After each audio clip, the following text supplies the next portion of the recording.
Hello friends, स्वागत है आप सभी लोग का हमारे चैनल एग्जाम्स क्रैकर्स में। फ्रेंड्स, आज हम लोग एक और नया टॉपिक डिस्कस करने जा रहे हैं जो विज्ञान से रिलेटेड है, जिसका नाम है भौतिक विज्ञान। और उसमें भी हम लोग आज जो यूनिट स्टार्ट करेंगे वो है मात्रक। और जितनी भी भौतिक राशियाँ हैं उनसे संबंधित जो भी मात्रक से संबंधित प्रश्न परीक्षाओं में पूछे गए हैं उसको हम लोग डिस्कस करेंगे और याद करने की कोशिश भी करेंगे। तो चलिए स्टार्ट करते हैं आज का वीडियो। और उससे पहले फ्रेंड्स, चैनल को सब्सक्राइब ज़रूर करिए।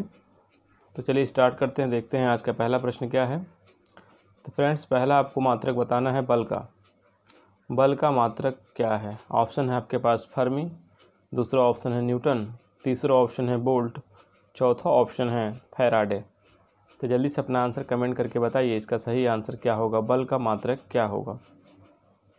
फ्रेंड, बल का जो मात्रक वो है ऑप्शन बी, न्यूटन। न्यूटन बल का एसआई मात्रक है। ठीक है फ्रेंड्स। और जो इसका फॉर्मूला होता है, जो अगर हम इसको मूल राशियों में व्यक्त करें तो बल का जो मात्रक होता है वो सूत्र जो मास इनटू एक्सेलरेशन से ही लिया गया है। तो दूसरे शब्दों में इसको किलोग्राम इंटू मीटर पर सेकेंड स्क्वायर भी कह सकते हैं। ठीक है, तो इसका फार्मूला ज़रूर याद रखें आप लोग। बल का बल बराबर होता है द्रव्यमान गुणे त्वरण। तो उससे हम लोग मूल राशियों में व्यक्त करने का जो फार्मूला है उसे निकाल सकते हैं। और जो उसको बोला जाता है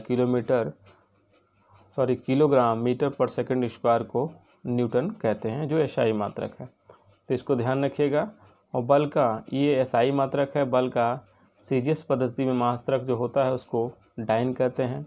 आप लोग को पता है 3 पद्धतियाँ होती हैं जो पहले से प्रचलित थी, लेकिन आजकल एसआई पद्धति ही सबसे ज़्यादा यूज़ में आ रही है। ठीक है, सीजीएस पद्धति में हम लोग सेंटीमीटर, ग्राम और सेकंड की बात करते थे। इनमें हम मापते थे विभिन्न राशियों को। और दूसरी पद्धति थी एफपीएस पद्धति, जिसमें फुट, पाउंड और system. F foot, P pound, S second system. ये एफपीएस पद्धति थी जिसमें हम लोग फुट, पाउंड और सेकंड सिस्टम में भौतिक राशियों को नापते थे। और नेक्स्ट जो पद्धति थी वो एमकेएस पद्धति थी, जिसमें मीटर, किलोग्राम और second, MKS metre, kilogram, second. तो 3 आपके पास पद्धतियाँ हो गई। ठीक है, सीजीएस जो बिल्कुल पूछा नहीं जाता है, एफपीएस ये भी नहीं पूछा जाता है, और एमकेएस जिसका रूपांतरित रूप बाद में एसआई पद्धति हो गया। ठीक है, तो ये ध्यान रखिएगा। 3 पद्धतियाँ पहले से थी, एसआई आजकल यूज़ में है। तो चलिए देखते हैं अगला प्रश्न। कार्य का मात्रक है। कार्य का मात्रक आपको बताना है। ऑप्शन है डाइन, दूसरा ऑप्शन है न्यूटन, तीसरा ऑप्शन है वाट, चौथा ऑप्शन है जूल। तो फ्रेंड, जो कार्य का जो मात्रक होगा वो होगा ऑप्शन डी, जूल। जूल कार्य का मात्रक है। आप लोगों को कार्य बराबर होता है, अगर इसका सूत्र याद रखें इसकी परिभाषा के हिसाब से, तो कार्य बराबर होता है बल गुणे विस्थापन। ठीक है, तो इससे भी हम लोग इसकी एक एसआई मात्रक में यूनिट निकाल सकते हैं, बल का न्यूटन इंटू विस्थापन का मीटर। तो न्यूटन मीटर भी होता है इसका एसआई यूनिट, और जूल जिसे हम कहते हैं। ठीक है, दोनों सेम है। तो जूल या न्यूटन मीटर याद रखिएगा कार्य का मात्रक। बाकी डाइन बल का मात्रक है सीजीएस पद्धति में, और न्यूटन भी बल का मात्रक है जो एसआई पद्धति में है, और वाट शक्ति का मात्रक है। ठीक है, अगला है शक्ति का मात्रक है। ऑप्शन है बोल्ट, दूसरा ऑप्शन है वाट, तीसरा ऑप्शन है न्यूट्रॉन, चौथा ऑप्शन है जूल। तो जल्दी से बताइए शक्ति का मात्रक क्या है, पावर का मात्रक क्या है। तो फ्रेंड्स, पावर का मात्रक है ऑप्शन बी, वाट। ठीक है, जो शक्ति होती है, जो शक्ति उसको व्यक्त करने का तरीका क्या होता है, उसकी परिभाषा के हिसाब से क्या होता है, तो शक्ति पावर बराबर डब्लू, कार्य प्रति समय। मतलब कार्य करने की दर को ही पावर कहा जाता है। तो पावर की दूसरी एक हम यूनिट निकाल सकते हैं, जूल पर सेकेंड। ठीक है, तो ये भी आप देख सकते हैं पावर को हम जूल पर सेकंड में भी व्यक्त कर सकते हैं, वाट में भी व्यक्त कर सकते हैं और हार्स पावर में भी व्यक्त कर सकते हैं। ठीक है, तो शक्ति की ये मात्रक हैं और ये फार्मूला है, इसको ज़रूर याद रखिएगा। ये सब फार्मूले हमें बीमा निकालने, बीमा जब आपको पूछा जाएगा डायमेंशन निकालने के लिए तो MLT के फॉर्म में पूछा जाता है, तो ये निकालने में बहुत ही हेल्पफुल होता है। और साथ ही जो छोटे मोटे न्यूमेरिकल्स होते हैं उनको भी करने में ये सब फार्मूले बेहद उपयोगी होते हैं। चलिए अगला देखते हैं। चालक की विद्युत प्रतिरोधकता की इकाई है। ऑप्शन है फराद, बी ऑप्शन है एम्पियर, सी ऑप्शन है ओम, डी ऑप्शन है ओम मीटर। तो जल्दी से अपना आंसर कमेंट करके बताइए इसका सही आंसर क्या होगा। विद्युत प्रतिरोधकता की इकाई क्या है? तो फ्रेंड इसका सही आंसर होगा ऑप्शन डी ओम मीटर। ठीक है, विद्युत प्रतिरोधकता को हम लोग रो से व्यक्त करते हैं। ठीक है, पी की तरह होता है, आप इसको कह सकते हैं ये R/L/A होता है। ठीक है, इसका सूत्र आप याद रखेंगे, प्रतिरोधकता बराबर R क्या है, रेजिस्टेंस है, प्रतिरोध है, गुणे L क्या है, सॉरी फ्रेंड ये L/A नहीं है, A/L है। ठीक है, सॉरी A/L, R गुणे क्षेत्रफल बटे लंबाई। ठीक है, ये जो विद्युत प्रतिरोधकता है रो है, इसका ये सूत्र होता है और इसी से हम इसकी इकाई निकालते हैं। आपको पता है प्रतिरोध की ओम होती है। ठीक है, ओम गुणे आपको क्षेत्रफल का अगर फार्मूला पता है तो इसमें भुजा का स्क्वायर या कह सकते हैं कि दो भुजाओं का लंबाई और चौड़ाई का गुणा करते हैं, तो इसमें कह सकते हैं मीटर इंटू मीटर कर सकते हैं। और यह लंबाई है 1 मीटर, इसका हो गया तो 1 कैंसिल हो गया तो 1 मीटर रह गया हमारे पास। तो ओम मीटर, ओम इंटू मीटर इसका मात्रक हो जाएगा। ठीक है, SI मात्रक ओम इंटू मीटर विद्युत प्रतिरोधकता की इकाई है। ध्यान रखिएगा, ओम प्रतिरोध का, एम्पियर धारा का और फराद जो होता है कैपेसिटेंस का मात्रक होता है। ठीक है, जो संधारित्र है, संधारित्रता का जो इकाई है वो है फराद, इसको फैराड भी कहते हैं। ठीक है, ध्यान रखिएगा। अगला है प्रकाश वर्ष इकाई है दूरी की, समय की, आयु की, प्रकाश की तीव्रता की। तो जल्दी से अपना आंसर कमेंट करके बताइए इसका सही आंसर क्या होगा। कई बार एग्जाम में पूछे जाने वाला ये प्रश्न है, अक्सर आपको एग्जाम में देखने को मिल जाएगा। तो फ्रेंड इसका सही आंसर है ऑप्शन ए दूरी। दूरी का ये दूसरी सबसे बड़ी इकाई है दूरी मापने की। ठीक है, प्रकाश वर्ष, एक प्रकाश वर्ष में अगर हम मीटर में इसको भी करेंगे तो एक प्रकाश वर्ष बराबर क्या होता है, लाइट ईयर कह सकते हैं इसको। एक प्रकाश वर्ष बराबर 9.46 गुणे 10⁻15। ठीक है, ये मीटर में।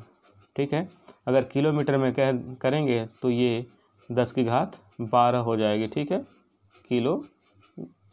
मीटर में, किलोमीटर में। ठीक है, तो इसकी आप एग्जैक्ट इसकी जो फार्मूला है जिसकी इसका माप है उसको ज़रूर ध्यान रखिएगा। 9.46 गुणे 10⁻15 मीटर या 9.46 गुणे 10⁻12 किलोमीटर। ठीक है, तो इसको ज़रूर याद रखेंगे।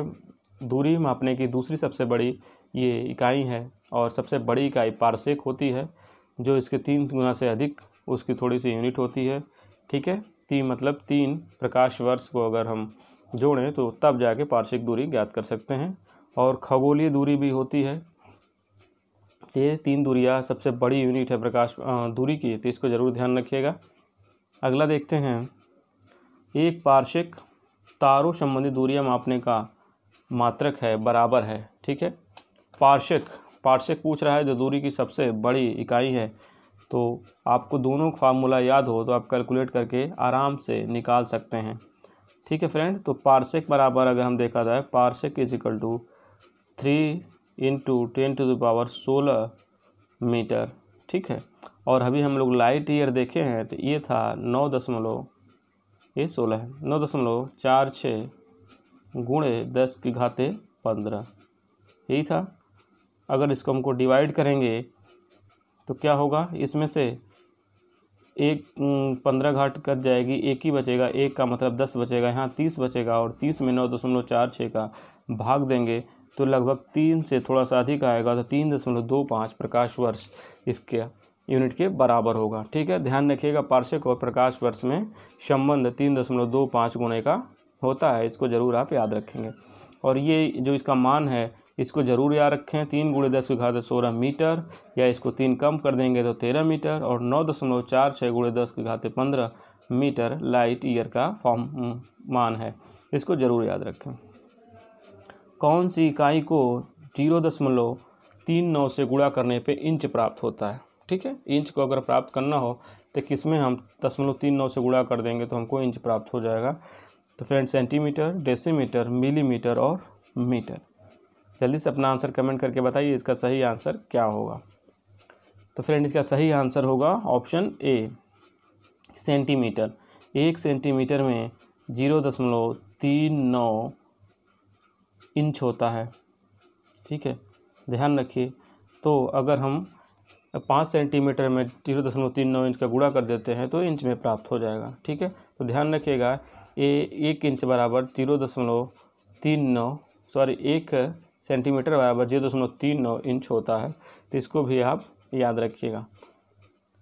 चलिए अगला देखते हैं, 1 नैनोमीटर होता है। तो फ्रेंड जो भी दूरी का मापन है उसको आप लोग याद रखेंगे। दूरी के मापन में तो सबसे छोटी दूरी है वो डेसीमीटर है, कह सकते हैं, और उससे जो सबसे छोटी दूरी है उसको डेसीमीटर नहीं कहेंगे, बल्कि ये ऐसे कह सकते हैं कि डेसीमीटर से हम लोग स्टार्ट कर सकते हैं मीटर को। ठीक है, डेसीमीटर बड़ी होगी यूनिट, और लेकिन सबसे छोटी यूनिट होगी उसको जो हम लोग नापते हैं 10⁻18 में। ठीक है, तो इसको आप लोग याद रखिए। और 10⁻³ होती है 10⁻³ ये मिलीमीटर होता है। तो इसके बीच में आपको जो घात मिलेगी वो -6 की मिलेगी, -9 की मिलेगी, और -12 की मिलेगी, -15 की मिलेगी। तो ये आपको बस ये 5 टर्म याद करना है, क्योंकि एग्ज़ाम में इसको घुमा फिरा के इनमें से प्रश्न पूछ लिया जाता है। तो फ्रेंड जो 6 होता है उसको माइक्रोन कहते हैं, 9 होता है उसको नैनोमीटर कहते हैं, नैनो कहते हैं, और जो 12 होता है उसको पीको कहते हैं, और जो 15 होता है उसको फैंटो कहते हैं, और इसको दूसरे टर्म में फर्मी भी कहते हैं, और जो 10⁻18 है इसको एटो कहते हैं। तो ज़रूर आप ध्यान रखेंगे ये सारे टर्म मीटर में रहेंगे। मीटर से सेंटीमीटर या मिलीमीटर किसी में पूछेगा तो हम लोग आसानी से उसको निकाल सकते हैं। तो यहाँ पे सेंटीमीटर में पूछा है, तो नैनोमीटर में आप देख सकते हैं 10⁻⁻9 होता है। सेंटीमीटर में बदलना है तो आपको पता है 1 मीटर में 100 सेंटीमीटर होता है। ठीक, तो मीटर को सेंटीमीटर में बदलना है आपको, तो क्या करेंगे, बड़ी यूनिट मीटर है और सेंटीमीटर छोटी यूनिट है, तो हम जाहिर सी बात है जितना होता है उससे हम गुणा कर देंगे। तो 10⁻⁻9 है, इसमें गुणा कर देंगे 100 का, तो ये सेंटीमीटर में हो जाएगा। और 1 के आगे 2 जीरो है तो 10⁻2 हो गई, और ऊपर ये प्लस है, ये -9 है, ये +2 है, तो इसमें से माइनस वाला बच जाएगा, -7 हो जाएगा, तो 10⁻7 सेंटीमीटर हो जाएगा। तो आप लोग ज़रूर याद रखेंगे मिलीमीटर 10⁻3, माइक्रोमीटर, ठीक है, 10⁻6, और 10⁻9 metre, nanometre 10⁻12 metre, picometre 10⁻−15 femto या फर्मीमीटर, 10⁻18 एटोमीटर होता है। अगला है एम्पियर मापने की इकाई है। तो ऑप्शन है विद्युत धारा, शक्ति, वोल्टेज, प्रतिरोध। तो जल्दी से अपना आंसर कमेंट करके बताइए इसका सही आंसर क्या होगा। एम्पियर किसकी इकाई है? तो फ्रेंड इसका सही आंसर होगा ऑप्शन ए, विद्युत धारा की। विद्युत धारा की इकाई है एम्पियर। शक्ति की वाट, वोल्टेज जो है विभवांतर की इकाई है, और प्रतिरोध का ओम होता है। तो बेसिक्स यूनिट है फ्रेंड, इसको ज़रूर आप लोग याद रखें। इसमें कह रहा है कौन सा यूनिट जो है कि सुमेलित नहीं है। ऑप्शन है कार्य का जूल, बल का न्यूटन, द्रव्यमान का किलोग्राम, दाब का डाइन। कौन सा इसमें सुमेलित नहीं है हम लोग अभी डिस्कस कर चुके हैं फ्रेंड, तो जल्दी से इसका आंसर बता दीजिए, इसका सही आंसर क्या होगा। तो फ्रेंड इसका सही आंसर होगा ऑप्शन डी, दाब का। नेक्स्ट है फ्रेंड, कौन सा सही सुमेलित नहीं है। समुद्री जहाज की गति नॉट, आवेग न्यूटन पर सेकेंड, नौ संचालन नॉटिकल मील, उष्मा कैलोरी। तो जल्दी से अपना आंसर कमेंट करके बताइए कौन सा सही सुमेलित नहीं है। तो फ्रेंड इसका सही आंसर क्या होगा? ऑप्शन बी, ठीक है, आवेग। आवेग का सूत्र क्या होता है? तो आवेग बराबर होता है बल इनटू, ठीक है फ्रेंड्स, समय, ठीक है, तो न्यूटन सेकेंड होगा, ठीक है, क्या होगा? Newton second. यहाँ पे इसका बल का हो जाएगा न्यूटन, ठीक है, समय का सेकेंड, सॉरी, तो न्यूटन इंटू सेकेंड होगा, ठीक है, न्यूटन पर सेकेंड नहीं होगा, यही सुमेलित नहीं है। बाकी समुद्री जहाज की गति नॉट में मापी जाती है और नौ संचालन जो होता है उसको नॉटिकल मील में, एक ही बात है। और उष्मा की जो मात्रक होती है वो कैलोरी में नापा जाता है, ठीक है, ध्यान रखिएगा। अगला है प्रकाश वर्ष क्या है? वह समय जो सूर्य की किरणें पृथ्वी तक पहुंचने में लेती हैं, वह समय जिसमें अंतरिक्ष यान पृथ्वी से चंद्रमा तक पहुंचने में लेता है, वह दूरी जो प्रकाश एक वर्ष में तय करता है, और डी ऑप्शन है वह दूरी जो अंतरिक्ष यान पृथ्वी से चंद्रमा तक पहुंचने में लेता है। तो जल्दी से अपना आंसर कमेंट करके बताइए प्रकाश वर्ष क्या है। तो फ्रेंड इसका सही आंसर होगा ऑप्शन नंबर सी, वह दूरी जो प्रकाश एक वर्ष में तय करता है, ठीक है, प्रकाश को एक वर्ष तय करने में जितना समय लगता है, जितनी दूरी वो तय करती है, मतलब समय तो एक वर्ष दिया है, जितना दूरी तय करता है वही दूरी प्रकाश वर्ष कही जाती है, जिसका हम लोग अभी मान देखे हैं 9.46 × 10⁻15 मीटर। अगला है निम्न में से कौन सही सुमेलित नहीं है? ऑप्शन है प्रकाश की तरंग दैर्घ्य एंगस्ट्रॉम, त्वरण मीटर पर सेकेंड स्क्वायर, विभवांतर वाट, दाब पास्कल। तो जल्दी से अपना आंसर कमेंट करके बताइए इसका सही आंसर क्या होगा, कौन सा इसमें एक सुमेलित नहीं है। तो फ्रेंड इसका सही आंसर होगा ऑप्शन नंबर सी, विभवांतर का वाट, ठीक है, विभवांतर का बोल्ट होता है न कि वाट, वाट होता है शक्ति का, ठीक है, तो सही आंसर होगा सी, जो गलत है। ऑप्शन है 1 हार्स पावर में कितने वाट होते हैं? तो वाट शक्ति का मात्रक है, हार्स पावर भी शक्ति का मात्रक है, लेकिन ये वाट से बड़ा है, तो कितने वाट के बराबर होता है 1 हार्स पावर? 1750, 745, 746। तो जल्दी से अपना आंसर कमेंट करके बताइए इसका सही आंसर क्या होगा। तो फ्रेंड इसका सही आंसर होगा ऑप्शन डी, 746 वाट। 1 हार्स पावर में 746 वाट होता है। अगला है 1 माइक्रोन बराबर है, 1 माइक्रोन किसके बराबर है? ऑप्शन है 1/100 मिलीमीटर, दूसरा है 1/10 मिलीमीटर, तीसरा है 1/1000 मिलीमीटर, चौथा है 1/10,000 मिलीमीटर। तो 1 माइक्रोन अभी हम लोग डिस्कस किए थे, तो जल्दी से अपना आंसर कमेंट करके बताइए इसका सही आंसर क्या होगा। इसको मिलीमीटर में पूछा है फ्रेंड, तो अब हम लोग को पता है 1 माइक्रोन में 10⁻⁻6 मीटर होता है, और 1 मीटर में 1000 मिलीमीटर होता है, तो 10⁻3 का इसमें गुणा कर देंगे मिलीमीटर में बदलने के लिए। तो ये -6 है, 3 है, तो यहाँ पे -3 10⁻³ बचेगी, जिसको हम क्या लग सकते हैं 1/1 पे 3 0, 1000। तो यही हमारा सही आंसर होगा ऑप्शन सी, 1/1000 मिलीमीटर। अगला है कौन सा सुमेलित नहीं है? डेसिबल ध्वनि की प्रबलता की इकाई, बी है अश्वशक्ति शक्ति की इकाई, सी है सेल्सियस उष्मा की इकाई, और डी है मैक उच्च वेग की इकाई। तो जल्दी से अपना आंसर कमेंट करके बताइए इसका सही कौन सा मैच नहीं है। तो फ्रेंड इसका सही आंसर होगा ऑप्शन सी, सेल्सियस उष्मा की इकाई नहीं बल्कि किसकी है? तापमान की, ठीक है, उष्मा की कैलोरी होती है और सेल्सियस वो तापमान की इकाई है, ध्यान रखिएगा। बाकी डेसिबल ध्वनि की प्रबलता की इकाई है, अश्वशक्ति शक्ति की इकाई है, और मैक उच्च वेग की होती है, ठीक है फ्रेंड। मैक 1 मैक में 332 मीटर पर सेकेंड होता है, ठीक है, तो ये ध्यान रखिएगा 1 मैक ध्वनि की चाल के बराबर होता है। अगला है कौन सी एक उष्मा की इकाई नहीं है? उष्मा की एक इकाई कौन सी नहीं है? कैलोरी, वाट, किलो कैलोरी, किलो जूल। जल्दी से अपना आंसर कमेंट करके बताइए इसका सही आंसर क्या होगा। एक उष्मा की इकाई नहीं है, तो फ्रेंड इसका सही आंसर होगा ऑप्शन बी, वाट। वाट किसकी है? वाट शक्ति की मात्रक है, और ध्यान रखिएगा हमेशा कैलोरी और जूल में कन्फ्यूजन होता है। तो जूल और कैलोरी दोनों ऊष्मा की है, लेकिन केवल जूल किसका है? कार्य का। ठीक है, अभी हम लोग डिस्कस कर चुके हैं। तो ध्यान रखिएगा जूल कार्य का भी मात्रक है और ऊष्मा का भी मात्रक है, इसको ज़रूर ध्यान रखिएगा। ठीक है, अगला है 1 पिकोग्राम बराबर होता है। तो हम लोग डिस्कस कर चुके हैं, तो जल्दी से बताइए इसका सही आंसर क्या होगा। 1 पिकोग्राम किसके बराबर होता है? फ्रेंड इसका सही आंसर होगा 10 की घाते -12। ठीक है, 10 की घाते -12 पिकोग्राम और 10 की घाते -9 नैनोग्राम और 10 की घाते -6 माइक्रोग्राम और 10 की घाते -15 इसको फेंटो या फर्मी ग्राम भी कहते हैं। ठीक है, तो ध्यान रखिएगा, इसको ज़रूर आप याद रखिएगा, 10⁻18 तक याद रख लें आप इसको।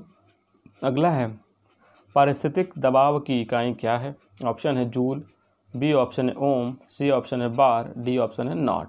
तो जल्दी से अपना आंसर कमेंट करके बताइए दबाव की इकाई क्या है। तो फ्रेंड इसका सही आंसर होगा ऑप्शन सी। तो इसका सही आंसर हो जाएगा ऑप्शन सी बार। जूल कार्य का, ओम प्रतिरोध का, नॉट जो है कि नौ संचालन नौवहन की गति है।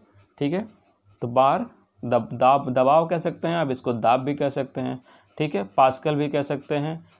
तो इसको ध्यान रखिएगा, पारिस्थितिक दबाव की इकाई बार है।